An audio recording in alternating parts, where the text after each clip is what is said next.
morning, JRW. I hope everybody's having a really great morning.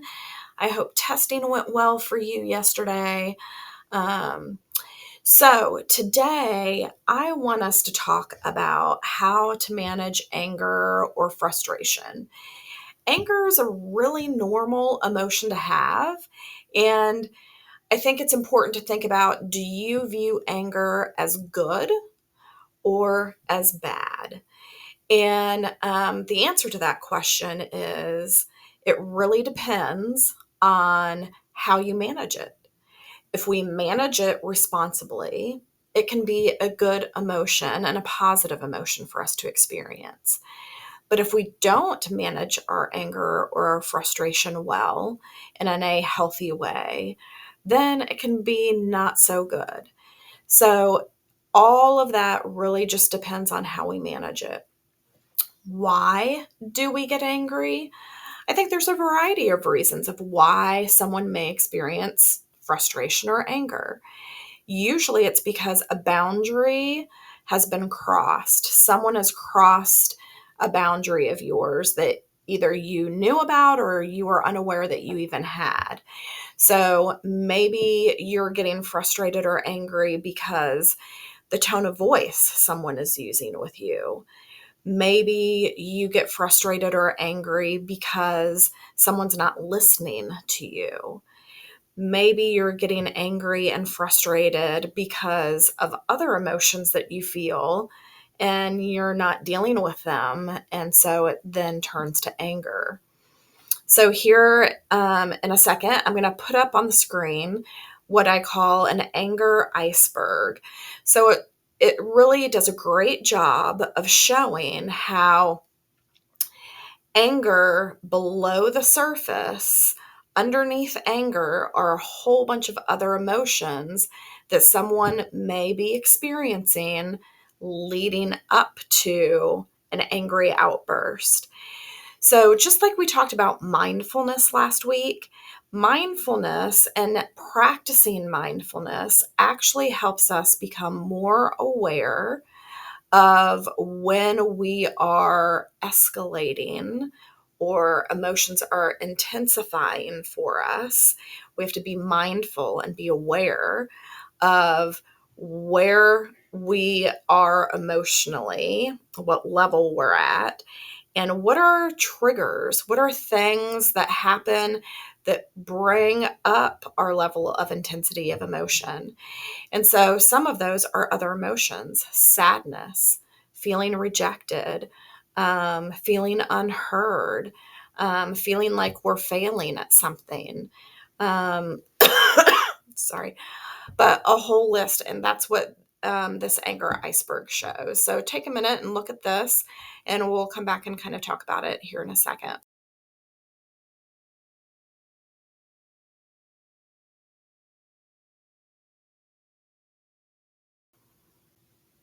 Hey there. So I hope you got a good look at that anger iceberg. And if you notice, I mean, there's lots of varied emotions in that, from feeling stressed or feeling guilty or scared or disappointed um, and insecure.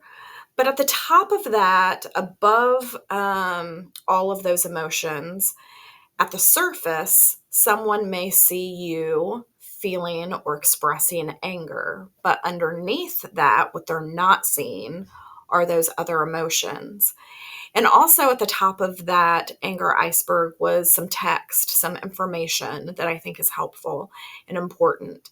One thing to think about pertaining to any emotions that we experience, but specifically anger, is how is anger managed and handled in our family? Especially, how does mom handle her anger? Or how does grandma and grandpa handle their anger? Or how does dad handle his anger? Because a lot of times we learn how to handle emotions based off of what mom, dad, or our guardian is doing and how they handle their emotions. We learn a lot about emotions and how to handle them through modeling, someone demonstrating and showing us through life experiences how to handle those things. And so for some people, if dad gets really angry, yells, screams, throws things, then we can go the opposite extreme. And just when we get angry, we don't communicate it at all. We keep it to ourselves. We kind of shut down. Or we can kind of handle our anger the same way that dad does. And the same goes for mom or grandma or grandpa. So paying attention, how do my family members handle anger specifically, but also other emotions, sadness, anxiety, stress? And what do you notice as healthy about that? And what do you notice as unhealthy about that? I'm going to put up on the screen what I call a SUD scale.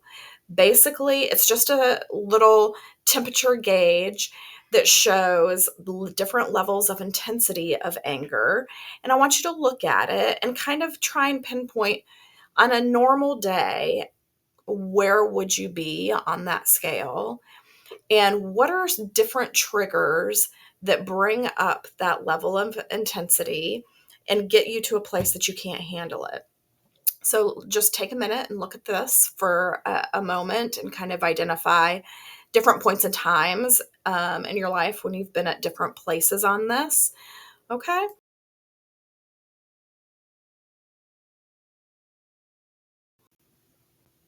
So I hope you noticed on that SUD scale, it starts at 1. Most SUD scales are 0 to 10. This one started at 1, 1 being whatever has happened,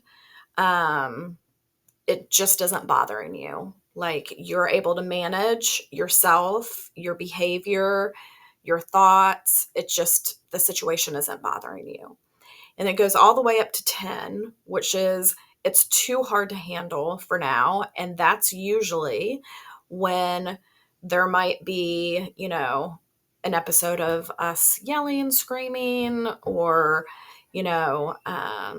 being shut down, not able to participate in life activities, whether it's class or whatever, or doing some kind of retaliation.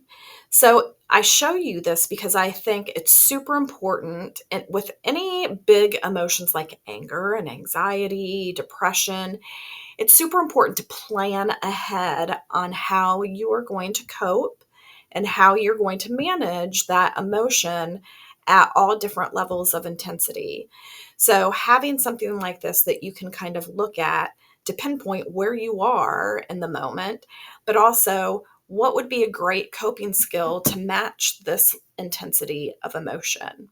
And so that's what we're going to talk about. I have this little video that I want you to watch about different coping skills that are really helpful for managing anger. And then at the end of the video, I want you guys to talk about one moment in your life when you felt angry and you feel like you handled it in a healthy way. Okay? I hope you guys have a great day. Let me know if I can help you in any way or support you. I'm here for you. And I just hope you guys have a great week. Thanks. Have you ever gotten so mad with someone that you ended up doing something that you really regretted afterwards? I've done that so many times, I can't even count them. When we lose our temper, we lose some control of our minds and bodies at that moment. That's just what anger can do to us. It takes over us and makes us say and do things that we would normally never say or do, because we're not fully thinking straight when we're mad. Which is why we need to learn to manage anger, right? That way, we're always in control of what we say and do, and there wouldn't be any regrets later on. So, how do we go about managing our anger? Well, whenever I get mad, I like to practice what I call the ABCDE steps. There are 5 steps which help me manage my anger. A stands for awareness. Before I can do anything about my anger, I first have to be aware of it. If not, anger just takes over and it's like I'm on a roller coaster, but not at all a fun one. So when I feel myself getting mad, I focus on the anger. And I even think to myself, oh look, I'm starting to lose my temper. B stands for breathing. Once I'm aware that I'm getting angry, the next thing is to do something about it. So I breathe. I take deep breaths, as many as I need to take to start to calm my body down.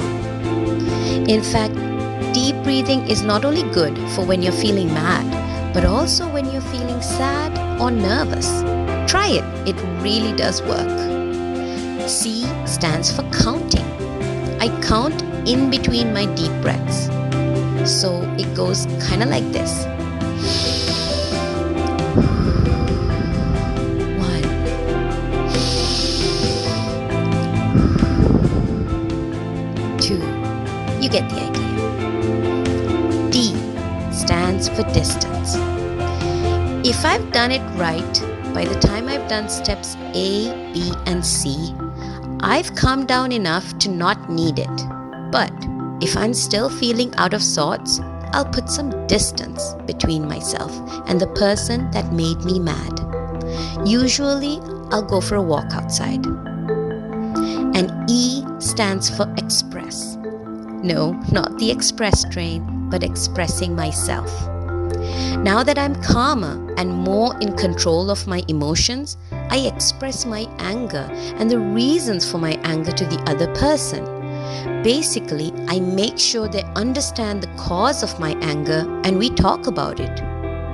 Talking about anything, especially something that's upsetting, is very important because you both get to see each other's point of view and talk it out. So there you go. That's A, B, C, D, E. Want to recap? A stands for being aware that you're angry. B, deep breathing. C, counting to 10 real slow. D, distance between yourself and the person that made you mad. And E, expressing yourself. Try these 5 steps the next time you lose your temper and let me know how it goes